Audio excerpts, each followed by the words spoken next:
Hello friends, welcome to Defence Matrix. तो जैसा कि हम जानते हैं, यूएस द्वारा इंडिया को F-35 ऑफर किया जाएगा, लेकिन उससे पहले और कई डिफेंस डील्स जो हैं वो यूएस द्वारा करी जाएंगी, जिसके अंतर्गत 6 एडिशनल P-8I एयरक्राफ्ट जो हैं वो दोबारा से इंडिया द्वारा लिए जा सकते हैं।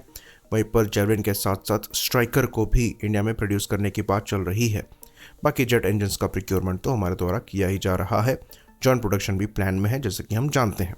तो लोगों के सवाल यहाँ पर उठते हैं कि हम मेक इन इंडिया की बात करते हैं, लेकिन उसके बाद भी हमारे द्वारा ये सिस्टम्स जो हैं इंपोर्ट किए जा रहे हैं। इसमें स्ट्राइकर के प्रोक्योरमेंट को लेकर लोग खासकर नाराज हैं, क्योंकि हमारे पास इसका इंडिजिनस ऑल्टरनेटिव मौजूद था। बाकी जो P-8I जैसे प्लेटफॉर्म है, इसको लेकर हमारी नेवी काफ़ी ज़्यादा सेटिस्फाइड भी हैं, और ऐसे प्लेटफॉर्म इंडिजिनसली हमारे पास अवेलेबल नहीं है, यानी कि हमारे पास इंडिजिनस ऑल्टरनेटिव P-8I का फ़िलहाल नहीं है। तो इसलिए ये जस्टिफाइड मालूम पड़ता है। बाकी बात जब F-35 की आती है, तो इसको लेकर कई स्पेकुलेशन ये हैं कि ये एयरक्राफ्ट हमारे इंडिजिनस आर्म का प्रोग्राम को अफेक्ट कर सकता है।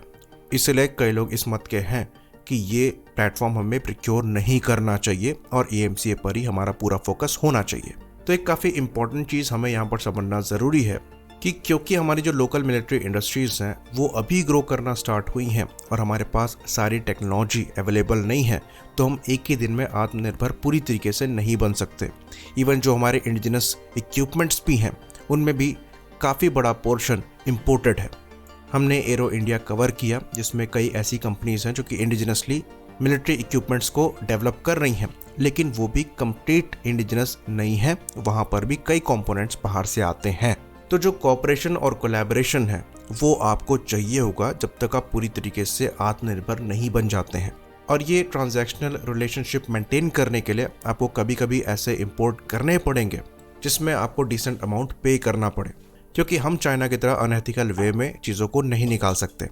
हमारे द्वारा ये चीज़ें कोलैबोरेशन और कोऑपरेशन के थ्रू ही हो सकती हैं। तो ये जो आपको बीच बीच में मेजर इंपोर्ट्स दिखेंगे, ये तब तक रिक्वायर्ड होंगे जब तक आप पूरी तरीके से आत्मनिर्भर नहीं बन जाते हैं।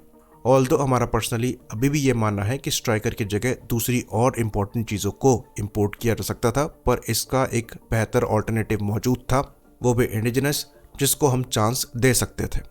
तो इसी में आपको एक रिलेटेड एग्जांपल हम टाटा वैप से ही दे देते हैं कि टाटा वैप में जो इंजन लगा हुआ है ये एक्चुअली अमेरिकन है।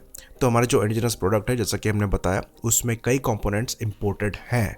तो जब तक आप पूरी तरीके से सेल्फ कैपेबल नहीं बन जाते हैं, तब तक आपको थोड़ा झुककर चलना पड़ेगा, क्योंकि आपके पास टेक्नोलॉजीज नहीं है, आपको अभी भी लेनी पड़ती हैं। तो कई कई जगह हमको 1 का 5 या फिर 1 का 10 पे करना पड़ेगा, और वो हमारी मजबूरी है।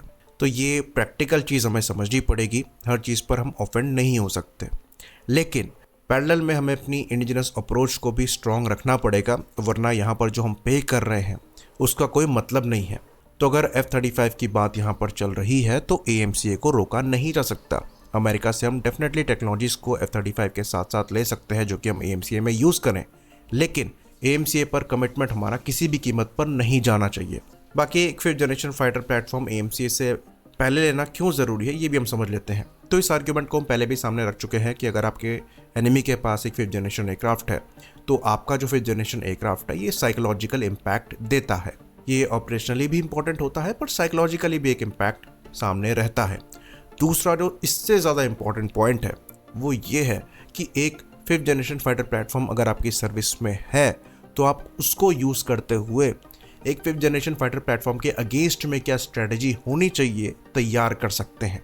इसलिए अगर कुछ नंबर में F-35 लिए जाते हैं, तो वो एक्चुअली इंडियन एयरफोर्स को एक नई स्ट्रेटजी तैयार करने में मददगार साबित हो सकते हैं, जो कि हमारे लिए पाकिस्तान और अल्टीमेटली चाइना के अगेंस्ट में काफ़ी ज़्यादा क्रूशल साबित होगा। तो एक 5th जनरेशन फाइटर प्लेटफॉर्म को कैसे डिटेक्ट करना है, कैसे इंगेज करना है, इसकी प्रैक्टिस आप कर सकते हैं अगर आपके पास खुद का 5th जनरेशन फाइटर प्लेटफॉर्म हो जिसका रडार क्रॉस सेक्शन काफ़ी लो हो।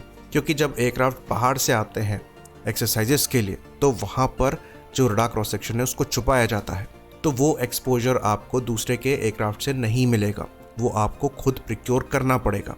तो क्योंकि AMCA को आने में अभी समय है, तो तब तक का समय एयरफोर्स को यूटिलाइज करना चाहिए अपनी स्ट्रेटजी को प्रिपेयर करने के लिए, और उस केस में भी आपको कुछ नंबर में 5th जनरेशन फाइटर प्लेटफॉर्म लगेंगे। तो ये जो 5th generation fighter platform procure किया जा रहा है, अगर ये लिमिटेड नंबर में किया जाता है, तो ये किसी भी तरीके से AMCA के प्रोक्योरमेंट को अफेक्ट नहीं करेगा। और अल्टीमेटली एयरफोर्स की स्ट्रेटजी को शेप करने का काम करेगा। साथ ही साथ एक साइकोलॉजिकल इम्पैक्ट भी एनिमी पे रहेगा। बाकी जो टेक्नोलॉजीज हम अमेरिका से नेगोशिएट कर पाएंगे वो अलग। आई होप इन्फॉर्मेशन यहाँ पर क्लियर रही हो। इसी बात पर इस वीडियो को हम खत्म करेंगे। लाइक करिए, सब्सक्राइब करिए। जय हिंद।